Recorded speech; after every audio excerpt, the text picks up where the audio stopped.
What's up, everybody? I'm back with another video game review, and this is of Lego Harry Potter. Specifically, Lego Harry Potter chapters 5 through 7. I got played it on the DS, on a 3DS, but the DS cartridge. And Jeff DeMellos was gracious enough to let me borrow the game to let me play it. And I was able to play a good amount of it and get everything figured out. But yeah, it was just 5 through 7. So, and I think that's pretty weird. I'll start off the fact that they made the two games for one like set of movies instead of one game for all of them. Which I guess even back when this game came out, because it came out, it's one of the older Lego games out. It's pretty weird that they chose to do two separate games. I don't know why they did that. I don't know if it was for money or for time reasons, because they couldn't make it fit on the size of the cartridge or whatnot. I don't know. But yeah, so. But I have to specify, that's why I had to specify it's 5 through 7, not 1 through 4. Two different games. So let's jump right into it. Say it off to the bat, like that sounds weird. It's hard to do two separate games. This feels though like a very Lego game from its time. You have some elements that you would see in you have some elements you see in today's Lego games, some of the newer ones, where it loosely follows the storyline, the story that it's basing itself off of. But with its own special twists and funny turns and stuff like that make the Lego games so fun and unique and just fresh throughout the whole thing. And that's another thing I really like about Lego games in general, not just this one, but in all Lego games. So, but it does feel like an older Lego game. There's not much of a tutorial. The controls are a lot more simple. Obviously, there's not a lot of there's not a lot of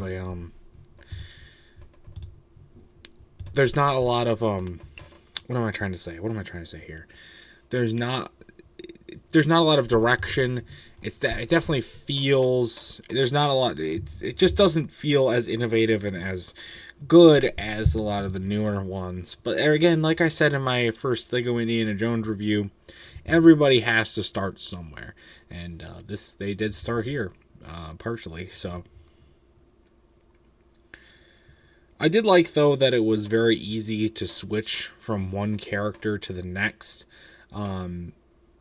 It's never like super difficult to do that in Lego games. It can be a little annoying sometimes in some of the newer ones, when you have a bunch of characters and you're trying to play as a certain one to do a certain task, and you're switching from every character except the one that you need.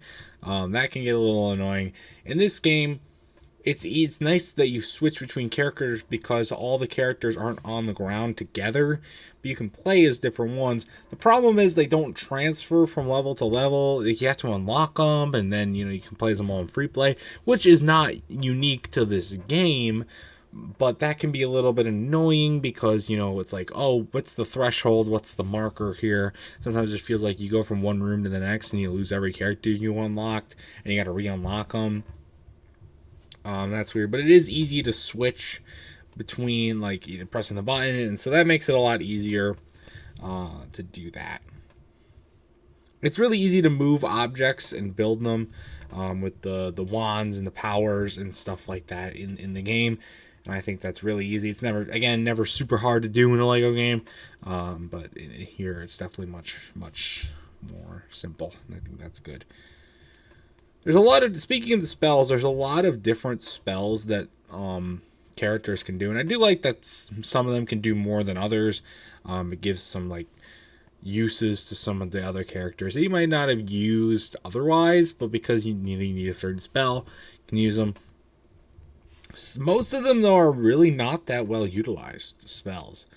They all seem like they do mostly the same thing outside of one small tweak that makes them unique. Some of them are not like that. The pet one is pretty unique. And then there's a few others that the mind control one's pretty good. But some of them you have to some of them just look and feel very similar when you're playing with them and using them in the game. And so again, it's an earlier version Lego game, but I would have liked to possibly see a little more variation between them and a little bit more use for them. Sorry, I'm about to sneeze. Hold on. No, I am not about to sneeze. I would like to, if they redid this game, which I think they should, along with all the other like older Lego games, I think they should redo them. I would like to see the powers more emphasized on, because that's a big point in this game, but I don't think it was utilized even to its full potential. You do, God, sneezing, fucking, I don't know why my nose is stuffed up all of a sudden, but anyway, you switch between characters a lot for some reason. And it's not like you voluntarily switch, but like you move on from one room to the next, and you're just giving a whole new set of characters. One time you're like the main three with Harry, Ron, Hermione. Then next time you're playing as Ginny, or sometimes you're playing as somebody random who you don't even know. Dudley's in this game a lot. It seems like it's really for no reason, because again, a lot of the characters aren't that different. The main difference between the characters is their look and the amount of spells that they can use, and also like differences with their pet, and some of them have a little bit different abilities. But it really just seems like it's just thrown in there. There's no real reason that's specified in the game for why they switch. Now, take that statement with a grain of salt, because I'm not a big Harry Potter fan. I've seen most of the movies, not all of them, but most of them. I don't know if we'll ever do a Harry Potter marathon or not, maybe, but take it with a grain of salt that there may be a reason that I just don't know, because I'm not a big fan of the movies. Because there is some, and this is again not specific to this game, but through most Lego games with the different licenses, there is a little bit of implicitness, like you got to know, oh, this is what happens next. Oh, this is why this happens. And I don't have that context, so there might be a reason. I just don't know it. I like, though, like once you unlock the main hub, you can jump in between the different movies as you please, which I think that's really cool.